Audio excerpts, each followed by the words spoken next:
Welcome to River Falls Update, a web-based news show brought to you by journalism students at the University of Wisconsin-River Falls. I'm Amanda Lehman. And I'm Janine Hall. Today is the March 26th news update. Dean Van Galen is soon to be inaugurated as UWRF's 18th Chancellor. In the midst of his inauguration, the university hosted the first annual Bowls of Hope. Bowls of Hope featured a variety of soups donated by restaurants surrounding the River Falls community. Each participant who attended paid $20 to purchase a handcrafted bowl.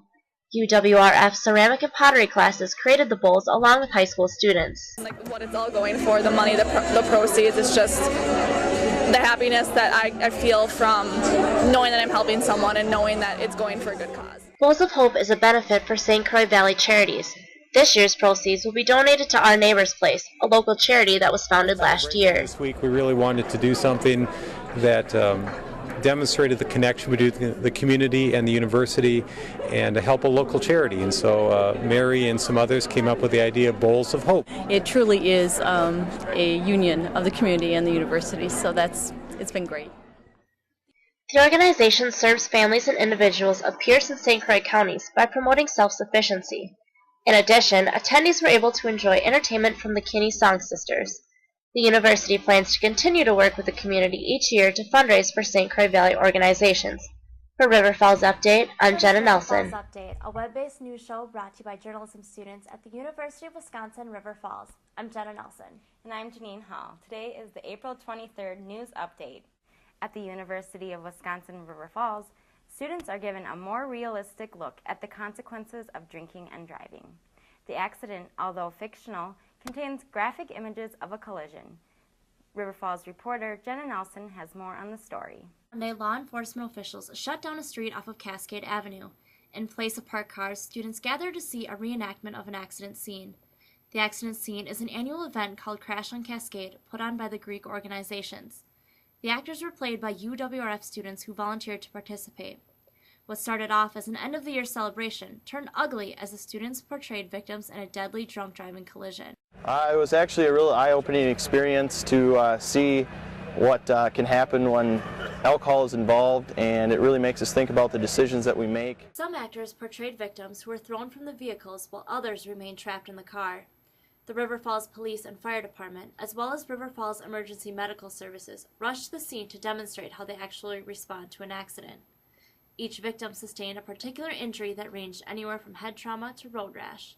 As emergency services attended to victims, the mood grew tense as the victims witnessed ambulance after ambulance rush their friends to nearby hospitals. Officer Jennifer Knutson says drunk driving is not uncommon. Thank goodness we don't see a lot of accidents like this. We do, however, see a lot of drunk drivers. The big crash like this is rare, thank goodness, and we hope to prevent as many as we can. As portrayed here, drinking and driving ends with life-altering consequences. For River Falls Update, I'm Jenna Nelson. This past Thursday marked the 40th anniversary of Earth Day. Today, Earth Day is observed to raise environmental stewardship. The idea for Earth Day started in 1969 by former Wisconsin Senator Gaylord Nelson. Nelson's Earth Day gave way to other federal environmental protections and the Clean Air Act. River Falls Update hit campus to see how green our community actually is. I am somewhat green. I like to recycle, and if I see like garbage on the ground, I usually pick it up. I try everything I can to live a green life. My wife and I recycle, try to drive fuel-efficient cars and stuff like that. I probably don't live that green of a life. I'd like to. I try to live a green life. I recycle and try not to litter. Hit campus to see how green our community actually is. I am somewhat green. I like to recycle, and if I see like garbage on the ground, I usually pick it up. I try everything I can to live a green life. My wife and I recycle, try to drive fuel-efficient cars and stuff like that. I probably don't live that green of a life. I'd like to. I try to live a green life. I recycle and try not to litter. And I haven't really thought of doing anything for Earth Day, but I know that I might get a few people together. We might go through the river and do something. Of Sigma Sigma Sigma will be rockin' for Robbie at the benefit concert tonight. Proceeds from the rock concert will benefit the Robbie Page Memorial. The concert has a local theme this year, featuring 2 local bands.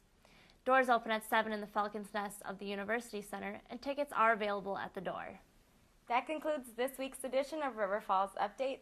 Thanks for watching. For more student-produced Falcon news, tune into WRFW 88.7. Or pick up a hard copy of The Student Voice. For River Falls Update, I'm Jenna Nelson. And I'm Janine Hall. Welcome to River Falls Update, the web-based news show brought to you by journalism students at the University of Wisconsin River Falls. I'm Jenna Nelson. And I'm Amanda Lehman. This is the April 9th news At update. UW River Falls, Falcon athletics are not only an asset to the university, but are attended regularly by students and the community. Here at UWRF, men and women's track and field receives little attention in comparison to other sports. Despite this, the runners have made their mark at UWRF. The track and field team shows up at Raymer Field each day despite a lack of support in the stands. The biggest support for the runners comes from fellow teammates who spend several hours a day together. This is the case with brothers Nick and Alex Zine, who currently compete on the men's track team. Not only do they share their last name, but they both compete in mid-distance races. Nick and Alex grew up wrestling and running together. Nick is the older of the two and influenced Alex to follow in his footsteps. He influenced me to come to the school. I didn't influence him at all. He just came here on his own. Since then, they have pushed each other while maintaining a competitive nature. We have a lot of fun together, and it's fun to push each other, make each other better runners. It's like a little family competition. We're always competing against each other. Sure. The miles Nick and Alex have run on the track have led both runners to make a name for themselves at UWRF. Nick has recently been named to the NCAA 2010 All-American team and has competed in nationals twice. Alex has broken records with his relay team and says he is only a couple steps behind his big brother. More quick than I do, but I'm getting up there. I'm always trying to beat him just so I can talk a little crap to him, but it hasn't quite happened yet. Nick and Alex's motivation as well as their enthusiasm is contagious. Fun to see them competing with each other, and it's fun to be right in the mix with them. Just they push me to be better, and they push each other to be better. Both the Zine brothers attend practice every day, but will not compete this season. Taking like a redshirt year this year for outdoor. Just thought it would be best to get like another year and just have more people from the team develop. Today, the track team will be hosting the Falcon Invitational at 3 p.m. For River Falls Update, I'm Jenna Nelson. This week's edition of River Falls Update. Thanks for watching. For more Falcon news, tune into WRFW 88.7. Or pick up a hard copy of The Student Voice and check out the new editions of RF Update, available online Fridays. For River Falls Update, I'm Amanda Lehman. And I'm Jenna Nelson.